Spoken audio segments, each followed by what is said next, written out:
back to Dwight, but we've got to take LeBron James live. Here's LeBron. When your opponent is missing a couple of key players, what's key mentally, the message to relay to your team? You keep the same thing. You prepare for whoever's out on the floor. It's going to be 5 guys in opposing jerseys on the floor, and they're all dangerous. No matter who's in the lineup, no matter what the name is, you have to approach it like they all can beat you, as a unit. And as individuals, they're on the floor for a reason. So we understand that we will have a game plan, no matter who's out on the floor. But that's not for us to worry about. For us to worry about is how we approach the game, coming into game 2, and how we continue to work our habits and try to be as great as we can be throughout 48 minutes. Michael Lee. Hey, LeBron, in what ways have you benefited from all these finals appearances in terms of what it's meant to have the game's best coaches kind of expose any weaknesses and kind of, nitpick at your game? And what coaches that you face on this stage have had the biggest influence on your improvements? Like I mentioned last night, best teacher in life is experience. And I've played against great coaches throughout my whole career, not only in the regular season, but also in the postseason, throughout first, second, third, in finals runs. I played against some exceptional coaches, great coaches, Hall of Fame players, and they've all, opponents and coaches, have helped me get to this point where I am today, to a point where I have no weakness, offensively or defensively, to where if I can read a defense and I can exploit it, I can put myself in a position to be successful.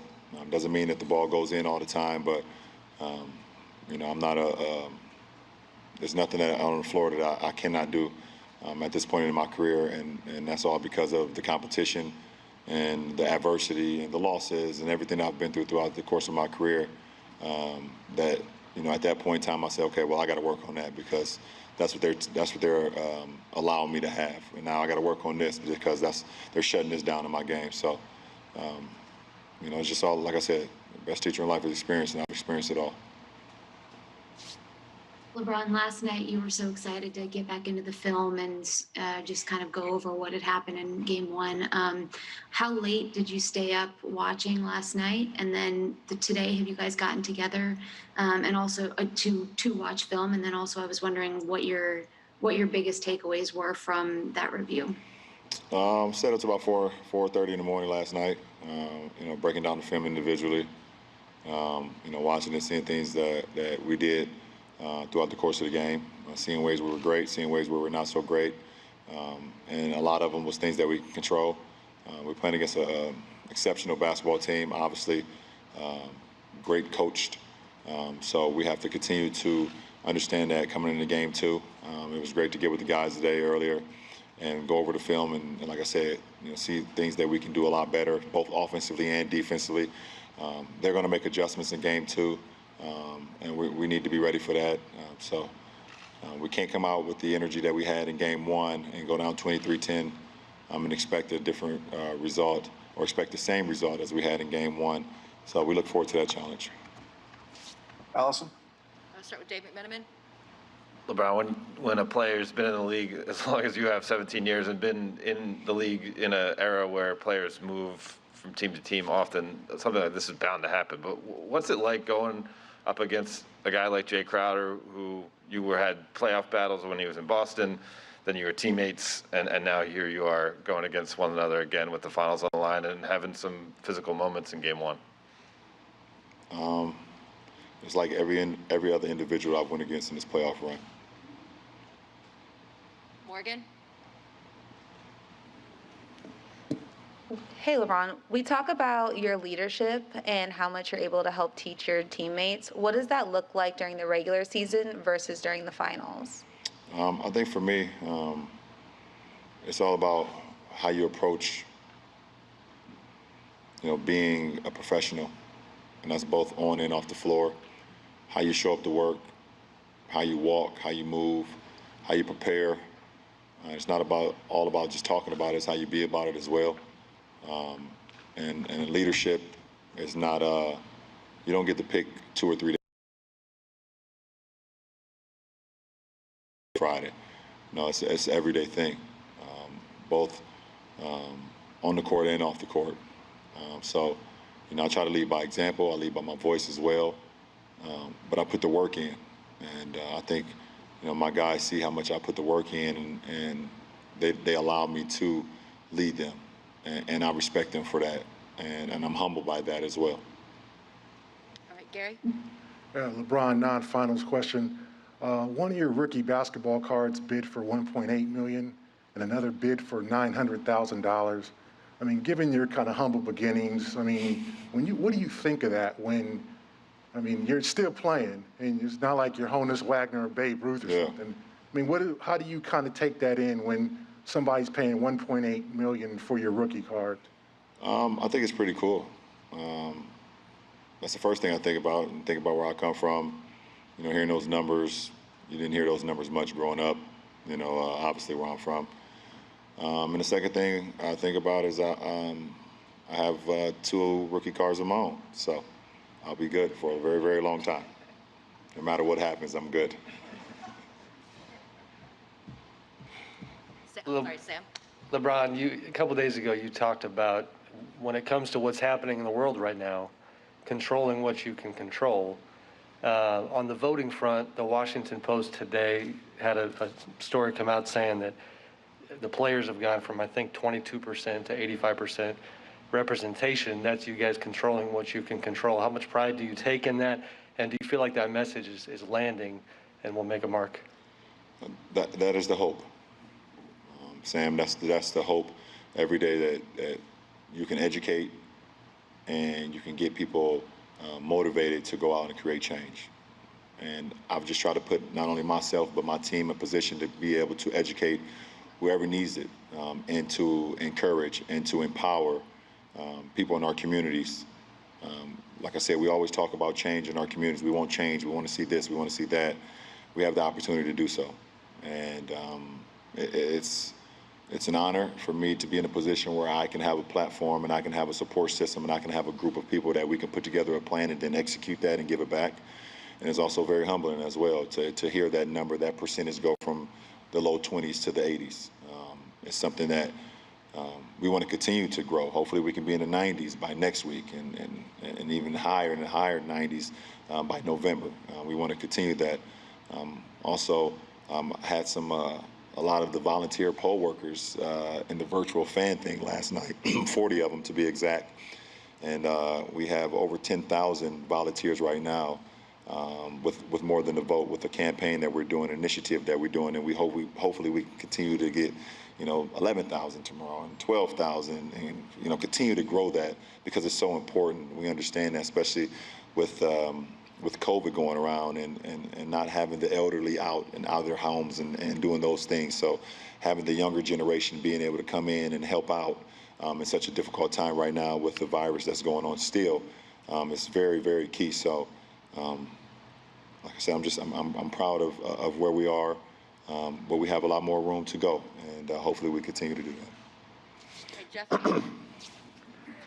LeBron, I know you referenced Step Brothers the other night in relation to Anthony, but I wanted to know, maybe on a more serious note, the common ground that you guys may share or have shared that allowed the relationship to flourish, and if there's any way that he has an influence on you on the basketball court. We're not jealous of each other. I think that's the best thing. In professional sports, you have guys that join forces. You call them alpha males. That's what they call them. 2 guys that's been dominant in a specific sport on their own respective teams. And they get together and they talk about, okay, how dominant they can be, and they talk about this is going to be this and that. I believe jealousy creeps in a lot. And that is the absolute contrary of what we are. We know who we are. We know what we're about. And we want the best, seriously, every single day, both on and off the floor for one another. We're not jealous of one another. And I think that you align that with respect. I don't think think the sky's the limit. All right, we'll do a couple more here. Kyle? To follow up on what you just said about you and AD, do you feel like the ability to not be jealous of each other is sort of a natural quality, or is that something that has to be learned for some guys? And what was that like for you, kind of striking that balance? I don't speak for other guys and what they, I don't know. I just speak for myself, for AD. I know who we are. We respect one another. We drive one another. We command excellence out of one another. And that's what it boils down to. Jealousy and envy has killed a lot of great things, not only in sports, but in general. So if you're able to, just throw that to the side, and throw your egos to the side, but continue to bring that confidence of what y'all trying to do with keeping the main thing. Not saying it's that easy, but for us, it's that easy when it comes to our relationship. Like I said, it doesn't result in wins every night. It doesn't result in, me putting up numbers and him putting up numbers every night. But as far as our brotherhood and our chemistry, that's what it boils down to. All right, Dan? LeBron, last night you said that you think it's easier to lose. It's easier to learn from wins than it is from losses. I'm curious, though, how did the 2007 finals shape the next 13 years of your career, going through that first trip and feeling that pain from that series? Well, I mean, obviously they were the better team. Dealing with, Timmy and Manu and Tony and Pop, 4 Hall of Famers. I knew it would be challenging, not only, for myself, but for our franchise and for our ball club. I saw the way they approached every game, how they approached every possession, how they didn't make mistakes. They weren't just happy with being there. They wanted to be great as a unit, as individuals as well. And I sensed that as a 22-year-old, and I saw that as a 22-year-old. And that helped shape me year after year after year after year, just holding on to that feeling of not being able to reach the ultimate goal. But at the same time, like I said, just having that adversity and having those moments has put me in a position where I've been throughout my career. All right, and we'll have the last two. Will? Yes, last two for you, Brian Mahoney. Can you go back there? I want to see you. I want to see you, bro. LeBron, when you went to the first finals against Golden State, you lost Kyrie Irving in game 1. You already lost Kevin Love. And then you went out and won the next couple games. When a team is in Miami's situation now and they talk about next man up, how did you guys go from sort of saying we can still do this to actually putting together a plan and then going out and actually doing it the next couple games? I think every situation is different. For us, obviously, losing Kyrie and losing Kevin in that playoff run was detrimental to our success. We were still able to have some success, but we never fully reached the full potential of what our ball club could be in that run. So that's different from, I can't correlate that to what today is all about. For us as a ball club and us as the Lakers, our mindset is game 1 is over, and game 2 we got to be better than we were in game 1. And when we approach that with that mindset and be as desperate as the opponent, then we give ourselves a good chance to win. And last one for you, Jason Jackson. Brian, you guys were still able to create and sustain 3 separate runs despite not having those benchmark things for points in the paint and fast break points. What did you like most about the ability to do that despite not having those weapons where you usually have? Yeah, for us, we don't let, the game kind of dictates itself at times, and we have to win in different ways. And, we're very good at the fast break game. We understand that. But when we make our markers on the defensive end, when we're getting deflections, we're getting block shots, we're contesting shots either at the rim or at the perimeter or the mid-range and things of that nature, which creates early offense for us. It doesn't always show up in the box score, but when we're active defensively, we're extremely, extremely good team. So every game is going to be its own challenge, and we understand that. And you have to win games in different fashions, sometimes even outside your own box. But I think the great teams learn that throughout the course of a run, throughout the course of a season, and that's what puts them in a position to compete for a championship, which we are today. All right, thanks, LeBron. Thank you. Next up, AD. That was LeBron James live. They respect each other. And here's AD to address the media as well. Yes, thank you. Mike Trudell. Hey, Anthony. LeBron was just talking about how jealousy and envy can be a thing when you put two alpha dogs together on an NBA team, or sort of just in general. And he said that hasn't been the case at all with you guys. I wondered if you had expected that, like when when the trade happened, when you first teamed up with LeBron, and then how that's played out throughout the season for you. I never crossed my mind when the trade happened. I'm not jealous of him. He's not jealous of me. I think it shows on the court. I mean, obviously that can always creep in when you got, like you said, two alpha males on the same team. But I think when you got two guys who are very selfless and want to win, as bad as both of us want to, the rest of it goes away and just take care of itself. So jealousy has never been a thing on our team from anyone.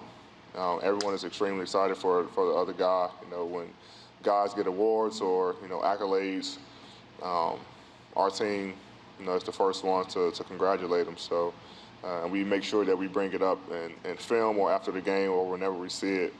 But no one is jealous of one another.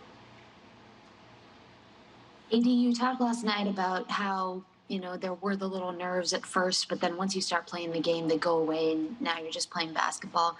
Today, and sort of preparing for game 2, does it feel the same as it had felt in other series, or is there a difference for you because this is the finals?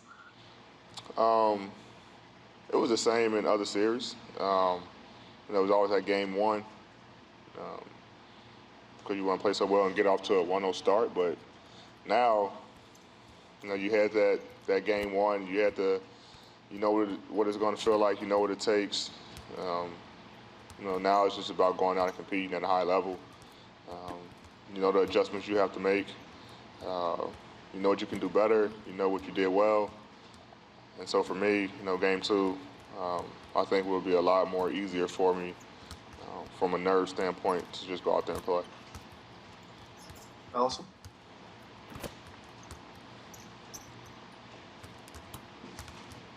Jeff Zillgett. Anthony, I guess it's a follow-up on that first question on the jealousy angle. What's allowed beyond that, the friendship to flourish? I know you guys joked about stepbrothers the other night, but there's probably a serious component to the relationship that's made this work. We hold each other accountable. When we watch film or even during the course of a game, if I did something wrong, he tells me. If he does something wrong, I tell him. And I think that's what makes it work. Knowing that we trust one another to make reads, to make calls. We're able to talk to one another. Some guys on some teams, are afraid to jump on the star player. And it's everyone on our team. Our team, a guy can tell a guy something, and we know it's coming from a great place, and we know it's coming from a guy who wants to win. So, but me and Brian has always been able to, communicate with each other about whatever it is on the floor, which I think helps us knowing that whatever he's telling me is coming from a good place, knowing that he wants to win. And then off the floor, we just, since I went to his camp, and then in 2012 on the Olympic team, we just kind of built that relationship, which kind of lasted until today. All right, Dave McMenamin. LeBron said part of the key to you guys' relationship that there is no jealousy. So, and this is meant to be in good fun. If you were to be jealous or envious of anything that LeBron has or is or does, what would it be? That he has a ring. But he made a promise to me, and so far he's kept it. So hopefully I don't have to be envious of that much longer. But I want to win, and he has 3 of them. And so that will be the one thing for sure that I'll be jealous about. Okay, Kyle Goon. You have talked about how you picked up things from LeBron and sort of figured out your way along this playoff push. Do you feel like your effort in Game 1 yesterday just reflects even personal growth, maybe in confidence, maybe in preparedness, or anything else from that Game 1 when you played against Portland and you were just starting this run? Oh, for sure. I mean, I think our entire team has grown from, our first series until now. I think everyone's confidence is very high. I think guys know where they're going to get their shots. We know what we're doing on defense. Guys trust each other more. Guys are locked in more. And so it all ties together, when you get to this stage. And, but for me personally, having a team like this, a coaching staff like this, and a guy like Dubs, Bron, and Doe, and JR specifically, and Markeith, who always, instills confidence into me. I saw an article, Keith said, he thought was the best player, even though we had Brian. He tells me that before every game. Every game since Keith's been on this team, before I go on the court, he always said, "You're the best player in the world." And, having a guy constantly tell you that, it gives you enough confidence to go out there and just play. Play with the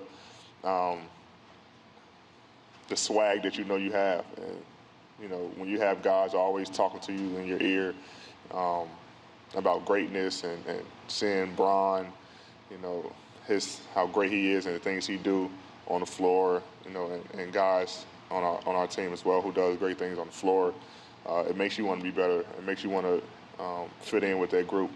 And so that's what I try to do, just go out there and play with a lot of effort, a lot of energy, knowing that it helps the team. The team start playing a lot of energy, a lot of effort, and it end up usually working out for us. Take Dan. AD, KCP is shooting like 45% from 3 I think since the first game of the playoffs. How much has that spacing made life easier on you during this stretch? Ton. He's been able to shoot the ball extremely well, and it created so much space for everybody. For me, Bron, Doe, AC, Markeith, when he gets it in the post, you can't help off of him. He's one guy. Danny, they're the shooters on our team, and those guys you can't help off of. And when we're making threes like that and scoring in the paint, we're able to beat you multiple ways. And especially when Miami goes zone, the best way to get a team out of his zone is shooting them out of his zone. If you're not getting to the paint, and like I said, KC hit those 2 big threes for us in the first quarter to get us going. If you don't make those threes, it could be a different game. So, the confidence we have in him, the confidence he has in himself to go out every night, locked and loaded, and ready to make big shots for us is key. And we're going to need that for the rest of the series. Okay, back to you, Will. All right, yes, I'll take 3 more. Alan Slewa. AD, just want to get your thoughts on, we talk so much about what you do on the defensive side. How helpful is it with some of these role players? How much easier, I guess, does it make your job when KCP, Dwight Howard, Alex Caruso. You got a lot of guys obviously chipping in on the defensive side. That was great. KCP and AC, specifically takes the role and the challenge of guarding their best player on the perimeter, or the best shooter. I think they did a good job on Duncan Robinson last night. Tyler Hero, he got going early, but they started to lock in to him. They take it personal. They don't want, guys scoring on them. And so, when you got guys like that on the defensive end, and then you include, a defensive player of the year in Dwight, and then a guy like myself and Bron and Doe, when we're all locked in together defensively, we're a better team. And, for us, it starts with defense to lead our fast break and lead our offense. So when we got guys coming out playing scrappy, playing tough on the defensive end, that's what we want. And we just try to make it harder for the other team. Hey, D. LeBron talked about in terms of his leadership how he doesn't like to just talk about it. He wants to be about it. What have you learned about the way he locks in and carries himself and approaches this time?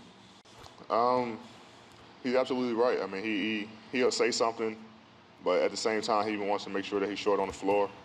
If he's saying that he has to, be ready to move in rotation, in film or doing walkthrough, he's going to make sure he's there. And if he's not, it goes back to guys getting on him.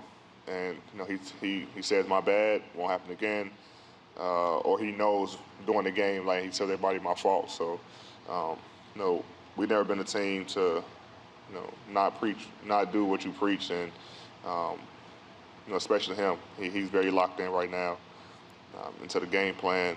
And, we try to limit our mistakes as much as possible, knowing that we can't give a team, like the Heat, easy buckets off our mistakes. So we're locked in, he's locked in, and we try to play mistake-free basketball as much as possible. All right, last one for you, Jason Jackson. AD, despite the fact that you guys didn't hit your usual numbers for points in the paint and fast break points, you were able to blow this thing open and get it to 30 at a certain point. You had those 3 runs, one in the first, second, and third quarter. What'd you like about being able to still get to that and have those sustainable runs despite not having your signature aspects offensively? Yeah, I think we did it with stops. We got some stops, and like I said, guys made open shots. Offensive rebounds. We crashed the glass, and guys shared the ball. We were cutting, but at the end of the day, it all started with our defense.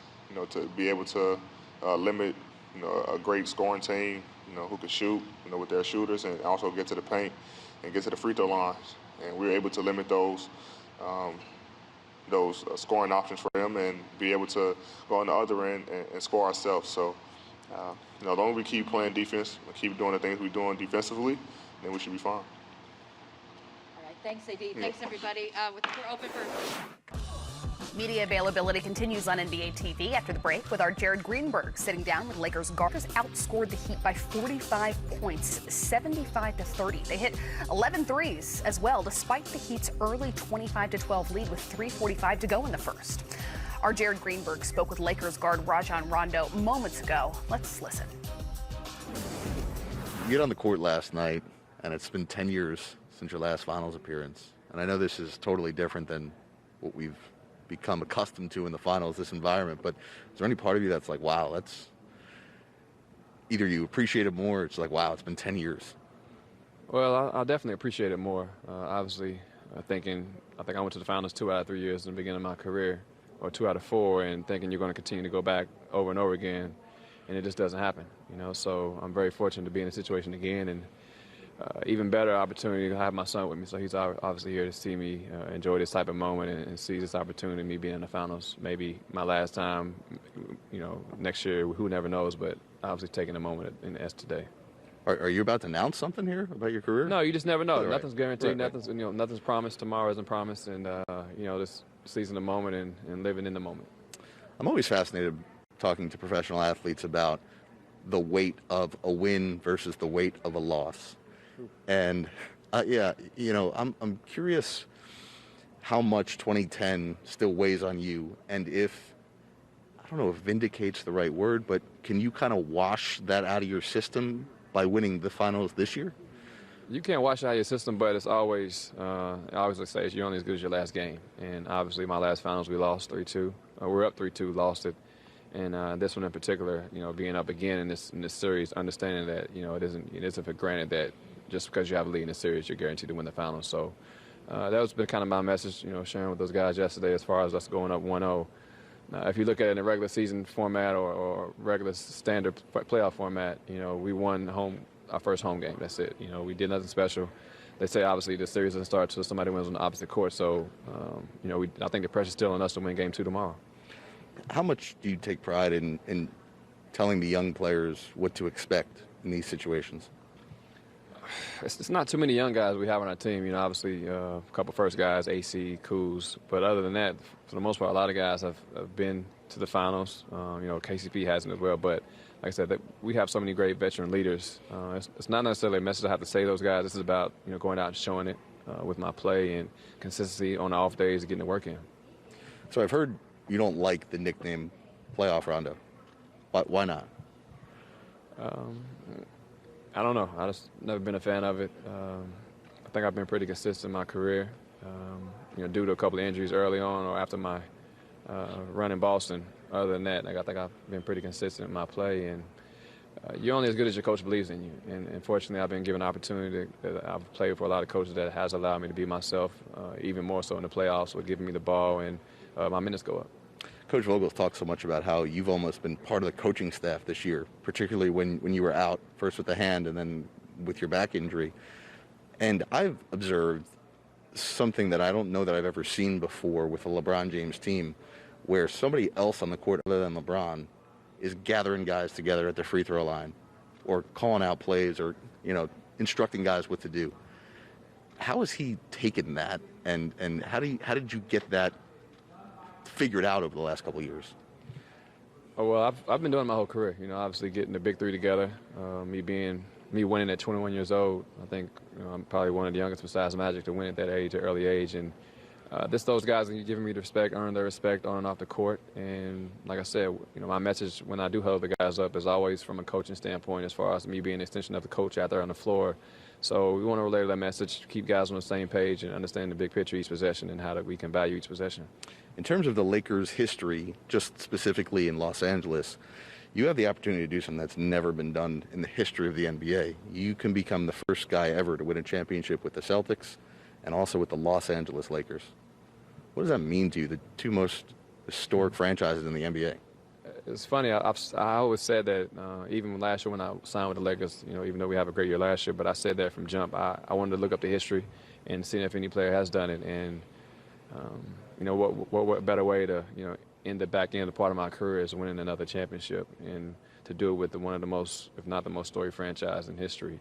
And to have, be able to have the opportunity to have both with the two most winning franchises is definitely something I'm looking forward to. And it's a humbling feeling, to be a part of something so great and to be blessed to play this game for so long. Rondo, we appreciate your time. Thank you so much for doing this. Appreciate you. All right, back to you guys. Media availability.